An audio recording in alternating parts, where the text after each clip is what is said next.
안녕하세요. 이번 시간에는 우리 세도 정치와 그리고 그 시기에 일어났던 농민 반란에 대해서 보도록 하겠습니다. 일단 지난 시간에 정조가 생각보다 너무 일찍 죽어서 아들이던 순조가 어린 나이에 올랐다고 했어요.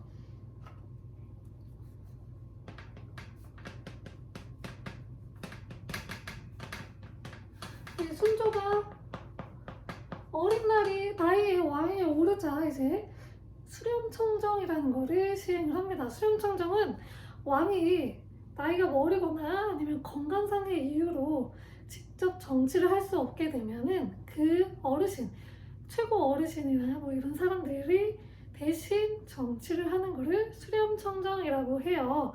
그래서 이때 수렴청정을 하는데 누가 하냐?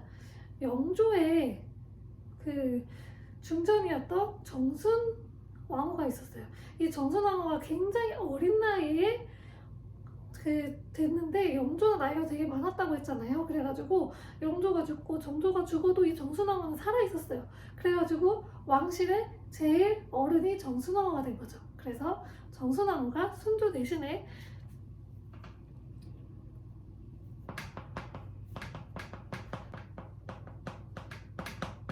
중전이 아니고 중전에서 물러났으니까 이제는 정순 대비가 되었어요. 이 정순 대비가 수렴청정을 하는데 수렴청정의 이 말이 어디서 나온 거냐면 여자잖아요. 근데 당시에 여자는 직접 남자 대신들과 얼굴을 맞대고 얘기할 수가 없어서 앞에 이렇게 발을 쳤어요. 그래서 여기서 나온 말이 수렴청정이라고 합니다. 그래서 이제 정순대비가 수렴청정을 하면서 이 정순대비의 외척 세력이었던 안동 김씨가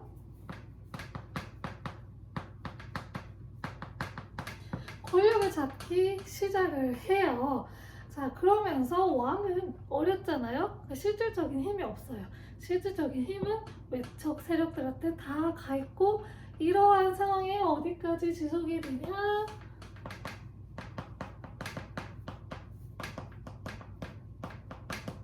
철종까지 이어지는 요 시기를 바로 세도 정치기라고 이야기를 하는 겁니다. 안동 김씨뿐만 아니라 풍양조 씨도 가세를 하게 됩니다. 그래서 이 두 집안이 거의 이제 안동 김씨가 거의 주도가 됐고요. 이 두 집안이 이 시기에 정치를 쥐락펴락했던 세도 정치기가 시작이 되었습니다. 이 세도 정치기 때는 되게 백성들이 살기 힘들었어요. 왜냐면 얘네는 지들 권력 싸움 하느냐고 백성들을 제대로 돌보지 않았어요. 당시 백성들은 정말 살기 힘들었거든요. 그래가지고 얘네가 일단 기존의 정치 기관에서는, 기존의 정치기구에서는 얘네가 힘을 펴기가 힘들죠. 그래서 새로운 정치기구, 비변사라고 하는 정치기구에 입학을 하게 되면서 여기가 세도 정치의 핵심 권력기구로 성장을 하게 되었습니다. 이 비변사는 원래는 임시기구예요. 전쟁이 터지면 그 전쟁을 주관하는 임시기구를 만들어요. 그런데 이 비변사가 임진왜란이라고 하는 큰 전쟁을 한번 겪으면서 이 기관이 되게 커져요. 그래가지고 점차적으로 상설기구화 되면서 나중에는 이 세도 정치의 핵심 기구로, 그 핵심 권력기구로까지 성장을 하게 되었고요. 이 시기에는 백성들이 살기 힘들었다고 했잖아요. 그 대표적인 이유가 바로 이 삼정의 문란 때문이었어요. 삼정, 세 개의 정이 문란했다라고 하는 건데, 전정, 군정, 환곡입니다. 환경이라고도 하는데 환곡이라고 쓰겠고요. 전정은 말 그대로 그 땅에다가 걷는 세금을 이야기해요. 그 세금의 양이 어마어마했어요. 여기서도 걷고 저기서도 걷고 진짜 어마어마했다고 해요. 그리고 군정 같은 경우에는 군대 가는 대신에 이제 냈던 세금인데, 원래 군대를 가는 그 나이가 16세에서 60세인데 그렇기 때문에 그 나이대에 있는 사람들만 군대 가는 대신에 이 세금을 내는 거였어요. 근데 그 호적에 이름을 올리고 하잖아요. 군적에다가 이름을 올리거든요. 세금 낼 사람을.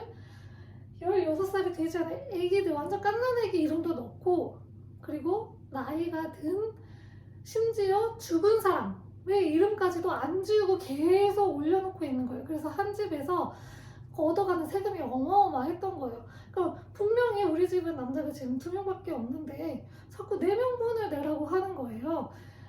그게 이유가 완전 갓난 애기한테도 내라 그러고, 그리고 돌아가신 분한테도 내라고 하고 하니까 그렇게 막 돼버리는 거죠. 그래서 백성들이 굉장히 살기 힘들었고요. 한국은 나라에서 이제 지금 당장 심을 곡식이 없어요. 씨앗이 없어서 힘들어하는 사람들한테 씨앗을 빌려주고 가을에 이자를 쳐서 갚게 하는 거였는데, 이자가 없었어요. 한국은 그냥 갚게 하는 거였어요.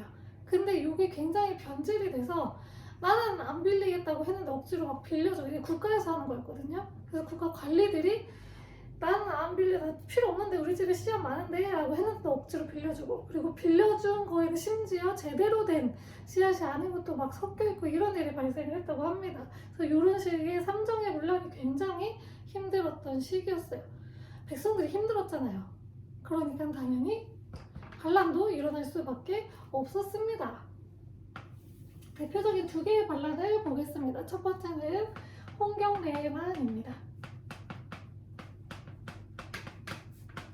홍경래만은 유순조 때 일어났던 난이에요.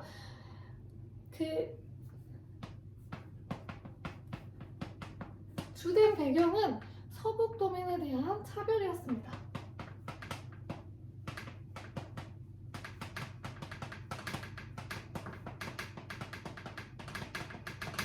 당시에는 이 서북지방, 우리 한반도를 놓고 서북지방에 대한 차별이 굉장히 심했다고 해요. 그래서 평안 감사는 막 저도 안 한다고 라고 하는 그런 이야기가 있어요. 그래서 막 길거리에 지나가면은 애들이 평안도 양반한테는 막 인사도 안 하고 막 그런다고, 막 그런 사례들도 있거든요. 굉장히 무시를 많이 받았대요.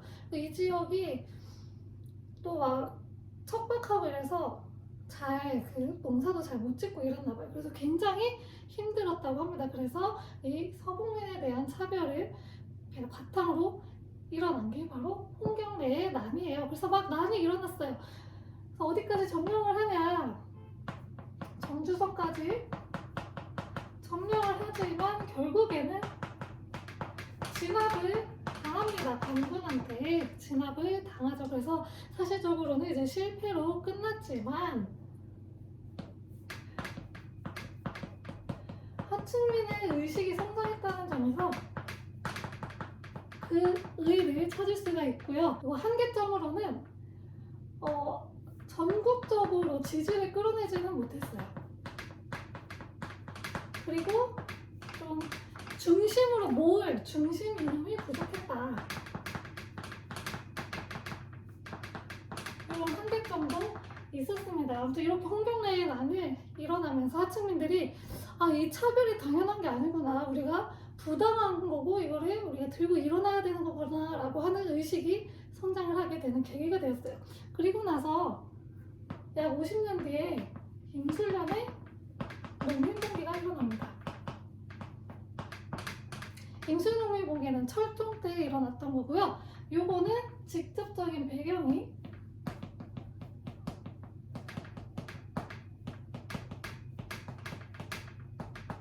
이 삼정의 문란 있죠. 이게 정말 너무 힘들었어요. 그래서 이게 직접적인 배경으로 작용을 했고, 또 하나는 백낙신이라고 하는 사람이 관리로 왔는데 여기서 엄청나게 횡포를 부렸대요. 안 그래도 힘들어 죽겠는데 이 사람이 와서 더 괴롭히니까 아주 힘들었겠죠. 그래서 일어났던 게 임술농민봉기였어요. 이 임술농민봉기는 전국적으로 확산될 기미가 보였던 거죠. 그래서 철종이 이 사태를 수습하기 위해서 안핵사로 박규수를 보냅니다.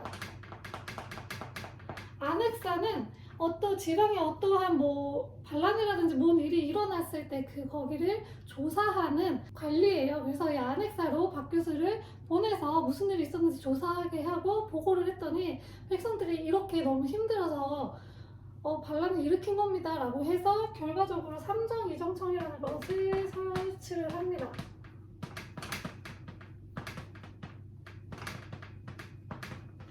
그래서 이 삼정의 문란을 좀 해소를 하려고 했는데 사실 잘 해소가 되지는 않았다고 해요. 이렇게 해서 이 세도 정치기 그리고 이 세도 정치기에 힘들었던 백성들이 일으켰던 난 두 개에 대해서 살펴보았습니다. 다음 시간에는 이 조선의 전체적인 사회는 어땠는지 그리고 경제적인 부분에는 어떤 것들이 있는지 살펴보도록 하겠습니다. 감사합니다.